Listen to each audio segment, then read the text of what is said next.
Hey, tonight I want to talk about fitness, which is sort of like a thing here, you know. I don't know, we moved here from Missouri, so I would say the area that we moved from wasn't quite as fit, you know what I'm saying, physically. It's not, you know, it's unusual here to find, you know, Eric and I are always like, we're the most out of shape people in this whole county. It's ridiculous. It's awesome, right? Like, we love it. But there are lots of different kinds of fitness. And so there's physical fitness, which we are all very familiar with in Summit County. And I love the way that people here take care of their bodies, and it is a high value to make sure that we are good stewards of what we've been given, right? There's also financial fitness, which is very, very, very important. There's emotional fitness. There's intellectual fitness. There's relational fitness. There's lots of different areas where we can really press into and try to find a way to be more whole. But tonight I want to talk about spiritual fitness, because sometimes that kind of gets left out. There's a book called Ordering Your Private World by a guy named Gordon MacDonald, and in it he just talks about the fact that the external world is screaming at us all the time. That my boss needs this by this deadline. This person needs this thing from me. My kids are loudly screaming, usually what they need. And the internal world, which is all the spiritual capital stuff, is not quite as loud. It doesn't scream quite as loudly. It sort of whispers. And so it's really, really easy to not pay attention to it until it's too late. And when it's too late is when we become completely impoverished and we're sort of like anorexic, or we're morbidly obese, you know, or something. We're totally out of shape spiritually, and then we cannot roll with what's happening in our lives. We can't take on attack and deal with it well. We can't deal with tragedy when it comes. We can't deal with fatigue when it comes. And this is something that's really stood out to me the last few weeks, because it's something that God's been talking to me about in a lot of different areas. Now, people preach in all different sorts of ways, and there are a lot of different kind of preachers than me. And this is why I love the internet and podcasts, because you can listen to lots of different voices. And last week had an amazing guest speaker, and next week Pastor Matt's going to preach. Like, people always move in the middle of sermons, so I was going to point to him, but he's not there anymore. And so you have all these different voices, and that's good. Here's the way I preach. I bring to the Lord whatever he's doing in me, and I say, does the body of Christ need to hear this? And sometimes not, and sometimes yes. Which is why it's really important that I'm continuing to grow, because a lot of times that comes out of what God's doing in me. And this is an area that God has been speaking to me a lot about. It overlaps with what I call capacity. Capacity is the amount that's in our cup, okay? Like the amount of water that you have in your cup. Character is what's at the bottom when it's all empty.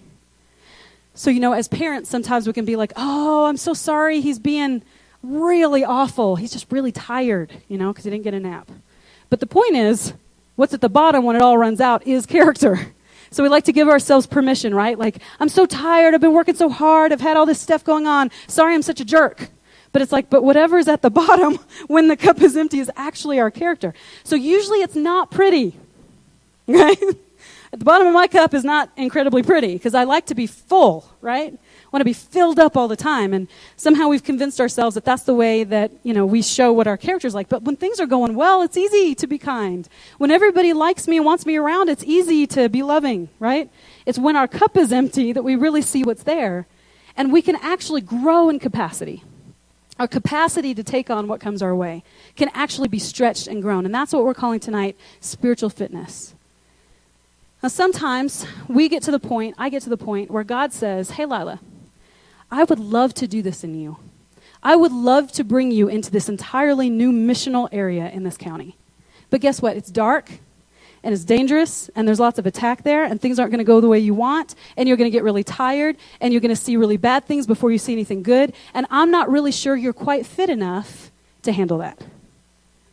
I mean, if I told you that I'm going to run a marathon next week, you'd be like, no, I love you, and, you know, God can do miracles, but it has to be one, you know. Not only are you not going to make it, you're going to hurt yourself, right? That's the deal with fitness. You can't just decide one day you're going to be in this awesome battle. You can't just decide one day, hey, I'm going to throw myself into the mix and maybe I'll come out alive. You won't, unless we're working on our fitness ahead of time. So let's just look at a story about some people in the Bible. They're very inspirational. And this is these guys are called David's mighty men. So King David had these amazing people around him who accomplished these unbelievable feats. I mean, they sound unbelievable when you read them. With the help of God, they were able to do it. So let's look at 2 Samuel 23, David's mightiest warriors. These are the names of David's mightiest warriors. The first was Jeshobeam, the Hakbanite, who was leader of the three mightiest warriors among David's men. He once used his spear to kill 800 enemy warriors in a single battle. Wow. Next in rank among the three was Eleazar, son of Dodai, a descendant of Ahoah. Once Eleazar and David stood together against the Philistines when the entire Israelite army had fled. He killed Philistines that day until his hand was too tired to lift his sword, and the Lord gave him a great victory that day. The rest of the army did not return until it was time to collect the plunder. Winners! Next in rank was Shammah, son of Ag from Harar. One time the Philistines gathered at Lehi and attacked the Israelites in a field full of lentils. The Israelite army fled, but Shammah held his ground in the middle of the field and beat back the Philistines. So the Lord brought about a great victory. Once during a harvest, when David was at the cave of Adullam, the Philistine army was camped in the valley of Rephaim. The three, who were among the 30, an elite group of David's fighting men, went down to meet him there. David was staying in the stronghold at that time, and a Philistine detachment had occupied the town of Bethlehem. David remarked longingly to his men, "Oh, how I would love some of that good water from the well by the gate in Bethlehem." So the three broke through the Philistine lines, drew some water from the well by the gate in Bethlehem, and brought it back to David. But he refused to drink it. Instead, he poured it out as an offering to the Lord. "The Lord forbid that I should drink this," he exclaimed. "This water is as precious as the blood of these men who risked their lives to bring it to me." So David did not drink it. These are examples of the exploits of the three. It sounds like the movie 300 or something, right? Like, these folks are like, it's like kind of like the Three Musketeers. Like, what? Like legend.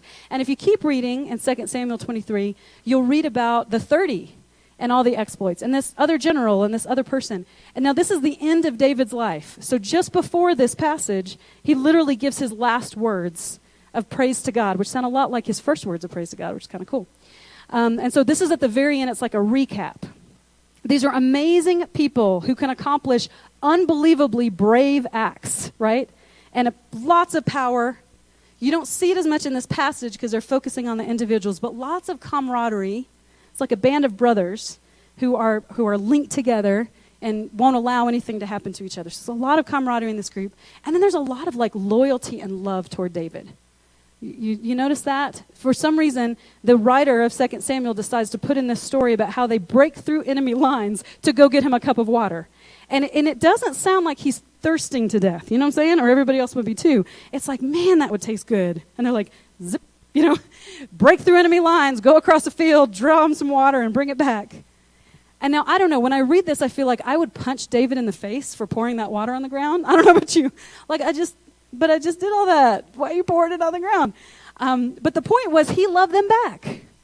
And he was like, he's the king of a nation, so it's very easy to kind of idolize him, worship him, consider him more important. And basically he was saying, my life isn't worth more than yours. You just risked your life to bring this back? It's not even right for me to take this in this way because I'm verifying the fact. No, I love you and I respect you too. And it's this amazing kind of camaraderie that they had together.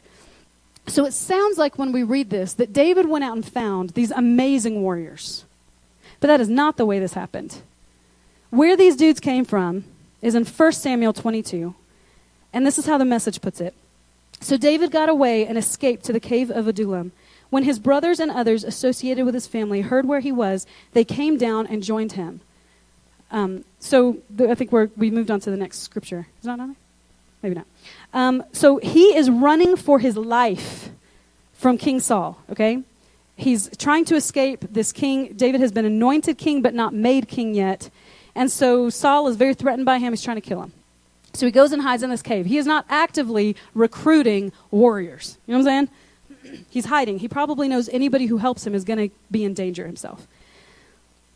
While he's there, his family and others come to join him. And then it moves on to say not only his family, but all who were down on their luck came around. Listen to this group of people. Losers, vagrants, and misfits of all sort. David became their leader. There were about 400 in all. So this is the beginning of David's mighty men. So think about it for a second. These guys are not coming to David because they believe in his cause or because they want to see the glory of God. They're coming to him because they don't really like King Saul. you know? Like he's taxed them too much, or he sent their kids off to war, probably to kill David, you know, some frivolous, ridiculous thing. And they're like, it's like a political decision. Well, he's probably going to be out soon, and you're probably going to be in, so let's go to you and grumble to you about all our problems. Very self-interested and sort of consumed with self-preservation. And we actually see for a while, if you read through the story of them, David kind of has some bumps along the way dealing with this. These were not amazing warriors when they first started. These were kind of grumbling, ordinary people. But at the end of 2 Samuel, we see what they've become. They have somehow turned into these absolutely amazing, mighty, mighty men. And you know how? They worked on this spiritual fitness stuff. So I want to show you this whole story reminds me of a parallel universe story, and one of my favorites from an island, mythical island called Themyscira. So I'm going to show you a little clip from another kind of group of people who are mighty, and let's pull out from that kind of some of the spiritual fitness stuff. Go ahead and play that clip.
So, right? Like, what? Like, every woman who saw this movie the next day was at the gym. Like, okay, yeah, but, okay, let's be real. All right, let's be real.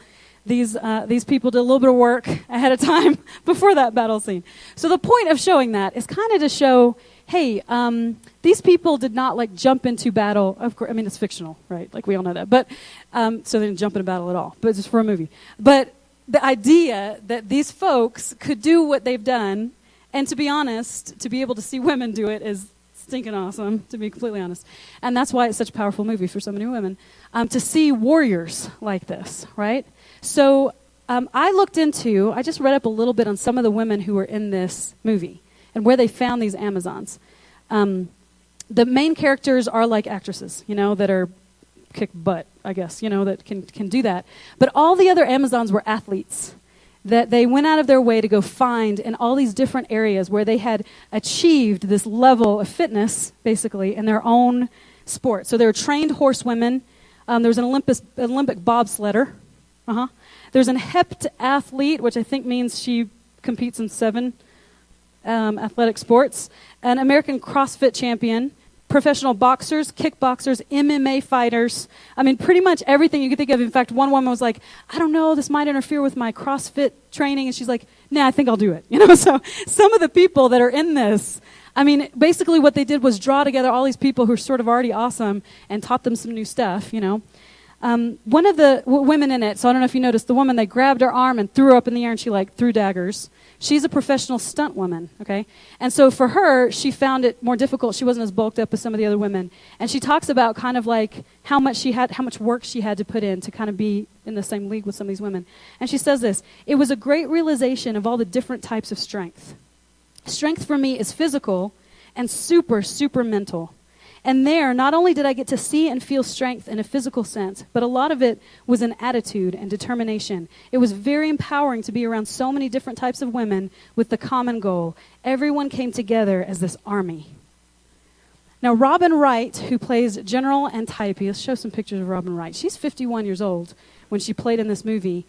She says that she had to eat 3,000 calories a day, and went back and forth from horse training to weight training to martial arts training, even dance, because basically what they tried to do was make the powerful combat of 300, that movie 300 with men, they tried to kind of make it feel that way with this one, but women move differently. And so they put dance into their movement and a lot of fluidity into the things that they do. And so they had classes like that they were going to all the time. Gal Gadot, who is the main character who played Wonder Woman, gained 17 pounds of pure muscle. Okay, so you see her before and you see her after, and that's because for 6 months, 7 or 8 hours a day, she was training, eating thousands of calories. She did routines from gym time, fight choreography, sword play, weapons training, archery, everything. They did all this stuff to train for a movie, okay? And when you read some of the interviews with these women who got to be a part of this, they're blown away. I mean, they're I've never seen so many kick-butt women in one place. This was, one of them talks about all their children being around a lot, which might be the difference between men and women in these environments. And she said, my son walked up to me and I was dressed in full regalia. And I wish I had a picture of his face because he just had this, my mom looks so cool, whatever. Just the beauty of being a part of this thing. And this was all for a movie. I mean, there's one part where the same woman talks about how she's trying to do it in the gym and she's about to give up and all these women gather around her and just empowering her. I'm like, this is for a movie. So imagine what we can do when we're spiritually fit for things that really matter, right? You can take those pictures down. Sweet. She looks awesome. But so the point of this is, even in this movie, even if you're just going to go off this little metaphor of this movie, you'll notice that at the beginning, the opening scene of the movie, is them training, okay? Now, they haven't been in battle for hundreds of years. Hundreds of years. There's not been a battle that they've been a part of. And they don't know that they're ever going to be in a battle again. And yet, you find them training every single day. Because their purpose is to fight and protect the innocent. And they know, maybe it never happens, but if it ever does, we better be ready. You don't see them jumping in and, stabbing people with spears and then, leaning over all the way backwards because guess what? Somebody stretched. You know what I'm saying? There had to be some sort of fitness ahead of time to lead into this. So what I'm talking about tonight is really kind of mixing metaphors from 2 Timothy 2, 3 through 5. Paul is writing to Timothy and he says, endure suffering along with me as a good soldier of Christ Jesus. Soldiers don't get tied up in the affairs of civilian life, for then they cannot please the officer who enlisted them. And athletes cannot win the prize unless they follow the rules. And then he goes on to talk about farmers. This kind of mixing of this battle kind of imagery and the athlete is kind of what we're doing tonight, just because I feel like that's what God was saying. So how do we stay fit so that when the battles come, we're not throwing our back out because we haven't stretched in a year, and we're not trying to lift something up and realizing, oops, I probably should have done some reps in the gym, and we're not getting tired before the battle's done just because we haven't put the work in ahead of time to build our capacity. Right? Somebody nod at me. Let me know. Does this make sense? Okay. Thank you, Tyler. So there are a few different components of spiritual fitness that I want to talk about. There's lots of components of fitness, but these are the ones that I felt like I want to talk about tonight. Strength. Strength training. This is the definition. It's a type of exercise specializing in the use of resistance to induce muscular contraction, which builds your strength. So think about it for a second. When you're doing strength training, you are literally opening yourself up to something that you have to resist. And that is how you build strength. So whether it's something really massive that's standing still because of inertia and you have to push it, or it's something really big over your head that you have to push away from you, or it's something on the ground that you have to lift, this is strength training, right? Something that is big and immovable that then you find is resistant to you that you have to push back on. So think of that spiritually. What I am suggesting is that we allow, now we don't need to go looking for resistance, right? Because there's a battle already waging and there's an enemy of our souls. And if we look around and see 96% of our county that doesn't know Christ, we're in the middle of it. We don't have to go looking for something to give us resistance. It's already there. I mean, we don't have to look further than ourselves most of the time, right? But when we open ourselves up to those places of resistance and we learn how to spiritually resist those things and push them away, we build our strength. We build our spiritual strength. This is a picture of gymnast Simone Biles. So a lot of people know her. She's probably one of the more well-known U.S. Olympic gymnasts. And, you'd think with her sport, she'd be focusing entirely on flexibility or something like that. I love the way you see pictures of every athlete doing all of these different things. Because if she doesn't build her strength through resistance, she's not going to be able to do the things that she has to do for her sport. It's kind of important for all of us. So no matter what our role is, we need to be building our spiritual strength in some way. Now for me, I feel like one of the things that takes away my strength, and I'm just going to give you examples so it's not like, woo, way up here. I'm like, what was all that about? She played Wonder Woman and then talked about a bunch of stuff with, working out. When I find myself having a hard time, Lennon, you can take that picture down. When I find myself having a hard time with strength, it's usually because I am weak based on what I'm putting into myself. So I don't know all of the right terms, so, especially Jarrett, you have to forgive me here, but when you go work out, you've got to have stuff in your body that's conducive to working out, okay? I'm going to imagine it's probably not a great idea to, down a, coffee frappuccino and not have anything else in my body when I go to do strength training, right? And when I found spiritually, I find myself too weak to lift what God gives me or to bear the weight that He's putting on me at that time, it's because I'm not putting in my body what I need to be able to have the strength to do that. We can't live off coffee frappuccinos, and we certainly can't do it in the middle of battle or in the middle of training, right? So what we're putting in ourselves really matters. Now, here's the trick. Remember what I said before about the internal world whispering and not shouting in our ear? Sometimes we find ourselves in the middle of it and realize, uh-oh, I feel really weak right now. I don't think I can take on what's actually happening. Mayday, mayday, mayday, get me out of here. And God is continuously dragging us out of situations that we should be strong enough to actually be in if we were actually training. Because what it takes is going to the gym when we don't have to and working out when there's no reason to. When there's no battle, pretending like there's a battle and, practicing with the swords like they're doing on the beach. Strength training is the gift of, and spiritually especially, taking on things that bring us pain, that bring us resistance, and saying, I am strong enough to deal with this today. It's not our strength, so it's okay. Our strength runs out really, really fast because we're people. And the enemy, guess what? He's stronger than us on our own. God is the one who's created everything, and His Spirit living in us enables us to have the kind of strength that we need. So if we want to be fit spiritually, we've got to learn how to lift some weights. And how to not every single time crumble under the weight of them.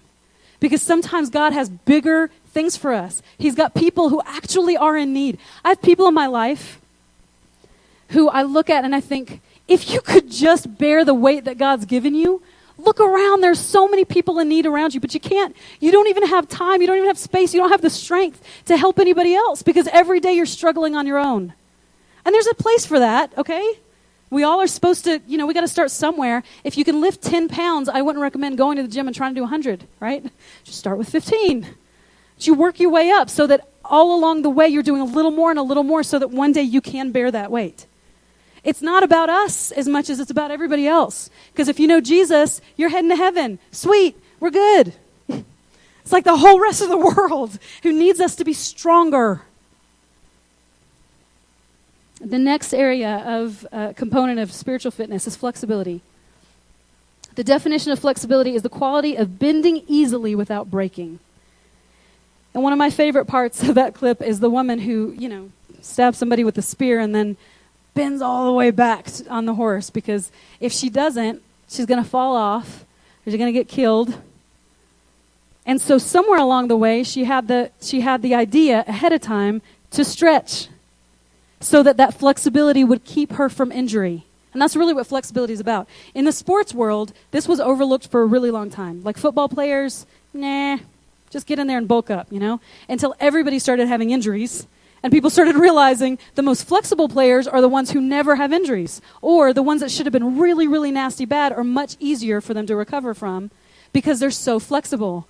It helps, when our bodies can move in such a way that if something comes along that we didn't expect, if you're under a pile of really heavy dudes and your leg is bent a way it shouldn't be, but you're flexible, you have a lot better chance of getting out of there without a problem.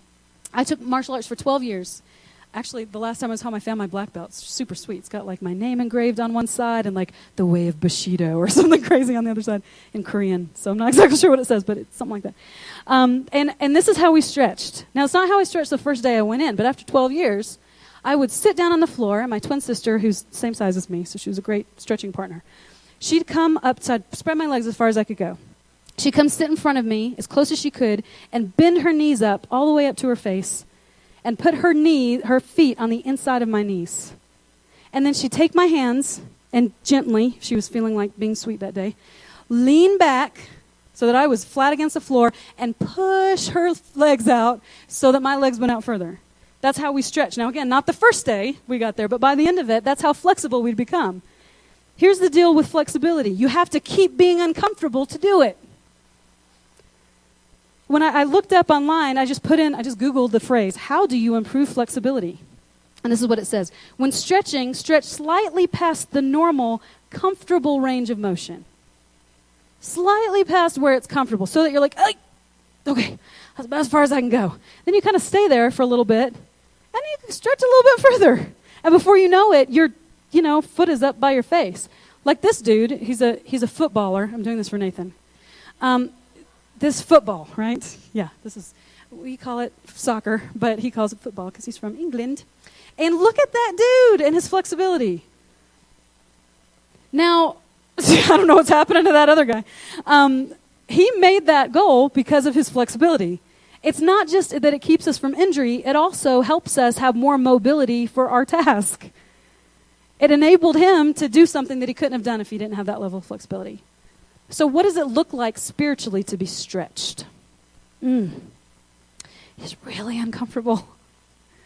And you know what? It's supposed to be. Because if you're stretching and you feel pretty good and comfortable with what you're doing, you're not getting more flexible. You're just staying where you are. And again, I think God looks at us and says, that's fine. I'm proud of you. Good job. I've got all this other stuff, though, that you could do here to really kind of help me out. It's not that he needs our help. It's that for some reason he wants it. And if you could just be a little, now, if I give it to you now, you're going to snap in half because you have not been stretching. And we can't throw ourselves into battle or into some crazy race. I'm not going to sign up for a marathon. I'm probably never going to sign up for a marathon, so you can just quote me on that. But if I were going to, I'd probably not just go like this, right? There'd be some sort of stretching that would be required ahead of time to not injure myself. I mean, after years and years of not being a part of martial arts, I would never have anybody sit in front of me and try to do, you know what I'm saying? Like some of us are just crusty. I mean, it's just a long time since we've been stretched. We've been so comfortable for so long. Everything around us looks good. Everything around us kind of feels good. Every once in a while something uncomfortable comes around, but that's just life. I'm asking, when's the last time we sat down and said, stretch me? It's uncomfortable, but it's supposed to be. We improve our flexibility. Here's how it works for me. For some people, it would be very uncomfortable to say, would you please come up here and share what God's doing in your life? Here's a microphone. We're recording it. It's not uncomfortable for me. I like it. Could keep doing it forever, and it's just fun. But what's uncomfortable for me, because of how I'm wired, is I would say the area that God stretches me the most and tests my flexibility and has continued to make me more flexible spiritually is in hearing viewpoints that differ from mine and receiving pushback on something that I feel is very right. Now, it may not be that I completely disagree with the person, it's just not my perspective. And so when I sit down with someone because of this high command thing, ENTJ thing, all that stuff, about how I'm made, it's stretching to me to hear someone say, nah, this is my experience. This is what I think. And I've stretched myself more and more so that I can handle more of that. That's how God does it with me. I don't know how he does it with you. But if I decide, no, I'm comfortable where I am, it's what we call echo chambers. Everybody says just what I say. Everybody believes just what I believe. Everybody looks just like me. It's not unity, it's conformity. I don't think I can handle it a day, much less my whole life. But we can do that sometimes. And to me, that's how I stay flexible, or at least the Lord's working with me on it, is to be around people that I have to walk away from and say, there's not really an easy answer for that, That's a really hard thing to wrap my head around, but it's real. It's real to somebody, and let me sit down and see if I can show compassion. What's right, is important. But you know what? Sometimes it's not about being right.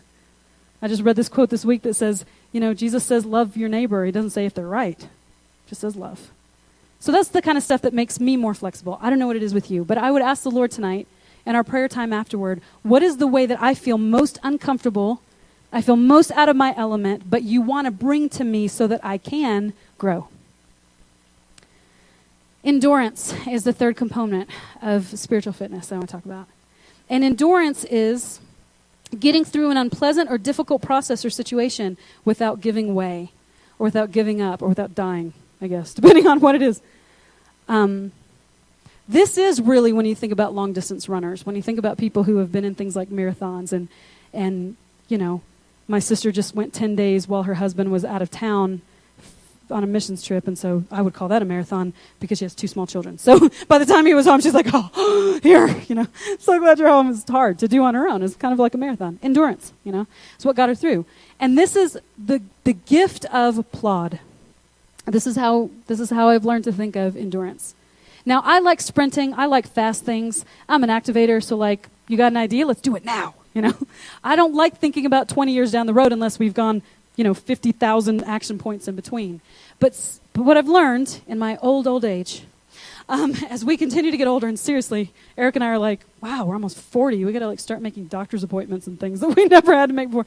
Whew. And the longer that we do live, I know we're not wizened, exactly, but the longer we live, the longer we realize some of those people who started out sprinting with us in ministry, for example,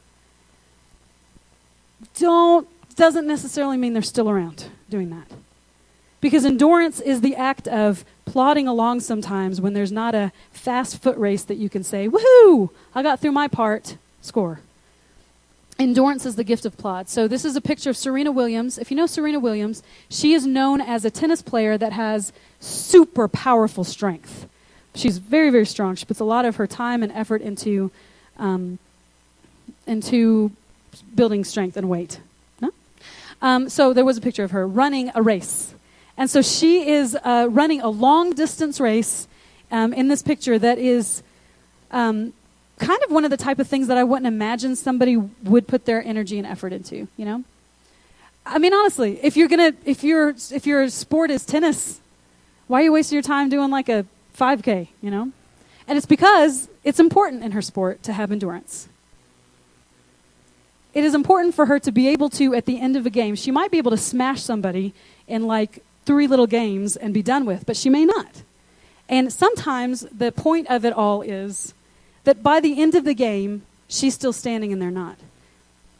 Sometimes you can't beat people with their speed or with their strength. Sorry, we have been having some trouble with PowerPoint lately, so that one may not have converted. She's just running a race. And she's got these massive quads, she's super strong, but she's putting her effort into endurance. And that's the point with this too, is we're training ourselves and we're putting time into spiritual fitness. Sometimes, endurance is one of those things, I'll be honest with you, it just looks boring to me. It just looks boring, Okay, sweet, you finished. Took you 4 days. I mean, Eric has this whole idea of how he's going to do a marathon. It more has to do with walking downhill, but just saying at the end that he did the 26 miles or whatever it is over 4 days. It seems not quite as fun as some of the other stuff. There she is. And really, the endurance piece of spiritual fitness, though, I've learned and I'm learning more. And when I talk to people who are at the end of this race, they look back and say, man, it was really flashy in the beginning. But as it turns out, it's the people who could put one foot in front of the other and not give up and not give in who make it to the end. William Carey He's a man he's called the father of modern missions. And he is a man who exemplifies this plod thing. When he first told his organization that he wanted to go overseas and convert people to Christianity, he literally a person said to him, "Sir, when God wants to convert the heathen, he'll do it without you or me." I mean, like, that's the way people thought about missions before. It's not really, I mean, God's sovereign. He can just come down and save people, right? So William Carey went pretty much on his own to India. 7 years he lived there and worked there before he saw even one person come to Christ. 7 years. He watched his wife pretty much lose her mind. He saw children of his die of diseases that would not have been back in England. You know what I'm saying? They contracted and died of because they were in India, because of his mission. He himself contracted malaria. I mean, horrible things happened again and again and again to him. And this is a quote from him that he just continually says. He says, "I can plod." He calls it his one spiritual gift, plodding. "I can persevere to any definite pursuit. No matter what came his way, he just kept putting one foot in front of the other, and he made it to the end." After 41 years of being in India, he had seen like 700 people get saved. Now, that sounds great, but honestly, it's not that much for the amount of time and effort he put in there. He had translated the Bible into a bunch of Indian languages and dialects, but really, what he mostly did was change the way people thought about mission and sacrifice. And for me, he reminds me that the gift of plod is just as important as every other one, because spiritual endurance will get us to the end. When our speed gives up, when nothing else, when our strength is gone, when there's nothing else that's going to get us there to the very, very end, endurance will do that. I don't mean that we keep going without taking a rest, which we'll talk about in just a second. But when we got to lay down and take a nap, we get up and we keep moving, right? That's the idea of endurance. The next area is rest and recovery time. This is the last one we'll talk about. Now, they're not the same thing. Rest is the act of not doing what you were just doing that was active, okay? It's the act of stopping the action and resting. Now, rest is not the same thing as vegging. We talk about rest a lot in this church, and the rhythms of rest and work and abiding in fruitfulness from John 15. Vegging is turning off your brain for a while so that you don't have to do anything active, but you're not restored at the end of it. So it's playing video games for 3 hours. It's watching Netflix for 62 episodes. You know what I'm saying? And at the end, you're like, okay, I didn't have to use my brain, but I don't really feel like you couldn't get up and go do something after. When you're rested, you get up and go do something after.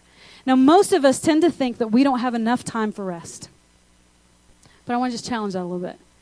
Because there's a book called Margin that really kind of lies down that the reason we don't have margin in our lives is really kind of our fault as Americans.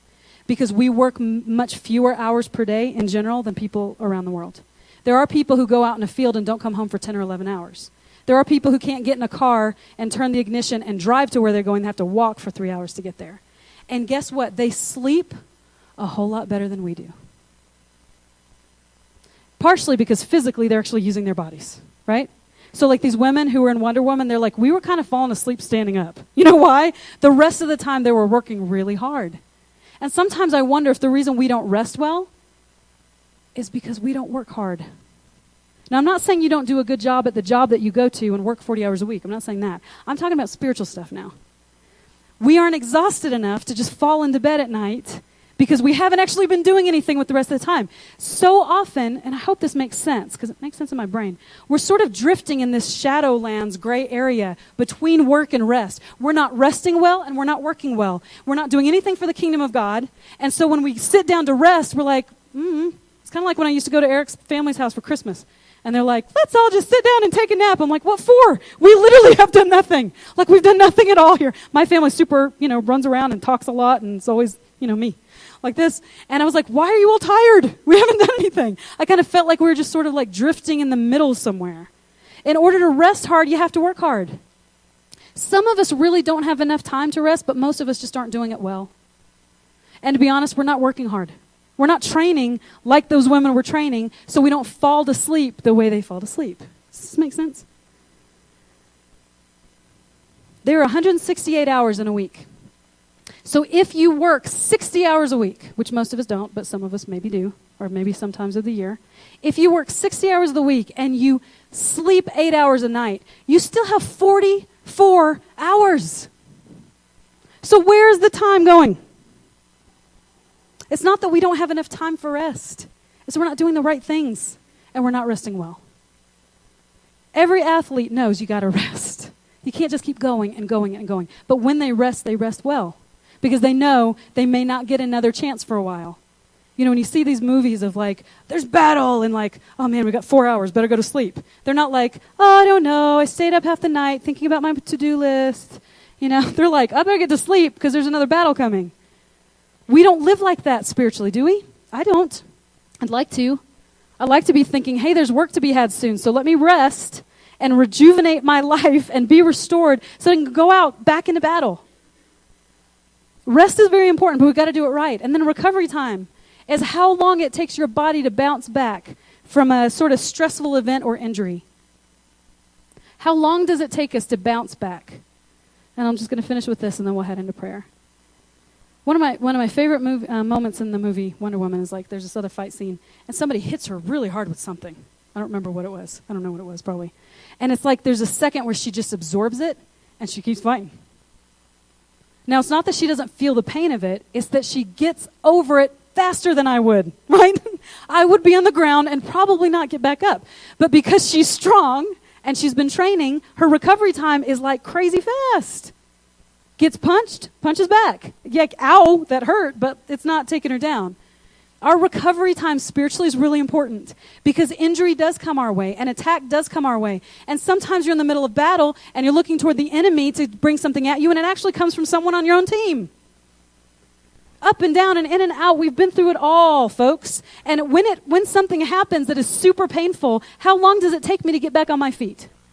It's an indicator of health, what our recovery time is. I've found over time in little ways I've been trying to practice and exercise this. Every once in a while, you won't believe it, but sometimes Eric and I argue.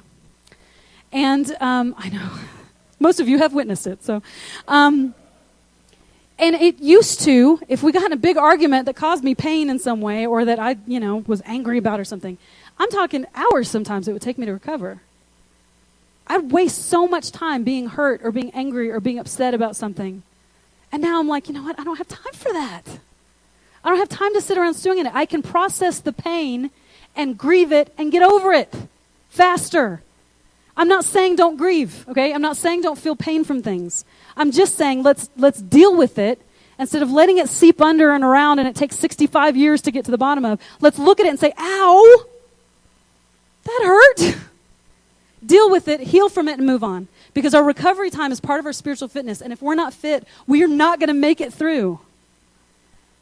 We're going to be like limping along, and the battle's going to be going on somewhere else, and God's going to be like, if you could just be a little stronger, I could put you right in the middle of that. And you could see great victory. Isn't that what David's mighty men got to see? Great victory.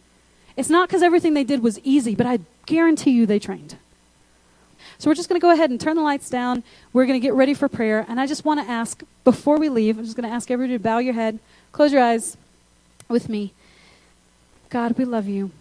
I thank you, God, that you are so gracious, that even all of this, you believe in us so much. You know that we can stay where we are, but you believe in us, and so you want more for us. You want more purpose in our lives. You want more joy in our lives. You want more battle in our lives where we actually feel empowered to be able to get through it and help others through it. And sometimes we're just not fit enough to get through it. So in whatever area you might be speaking to us tonight, I know, Lord, I feel so many times like those losers and vagrants and misfits of all sorts. I feel like I look at my life sometimes and say, how can you do anything good with this? It's such a mess. And I most certainly feel flabby spiritually in a lot of ways, just totally out of shape. But little at a time, you bring us into a place where we can be stronger, where we can have more endurance, where we can be more flexible, where we can recover quickly and we can rest well. And when we have those things put together, we are an army that's not just looking out for ourselves anymore, but is actually protecting others, going out on mission with you. And in all of that, you can do it anyway, but for whatever reason, when you want to use us, you can do great things. There can be great victories, and people will glorify you and praise you for it. So tonight, Lord, whatever area you're speaking to us in, we release any shame, any guilt that's not of you, anything that would make us feel like, well, I can't attain that, so forget it, I just give up. Anything that might be in this message like that, Lord, I just ask you to speak truth to it. And help us to know that you believe in us and you see something great in us that you can make much, much greater. And so tonight, Lord, we just release it all to you. And I ask, God, as we ask those questions, what are you saying to us and what can we do about it? God, what are you saying to me and what am I going to do about it? That we would put your word, we would first hear your word and then we would put it into action. We would hear and obey, a process of a disciple. We love you, Lord. Thank you for believing in us. Thank you for loving us, even amidst all of our failures. You take so much joy when we try. Thank you for being a good Father.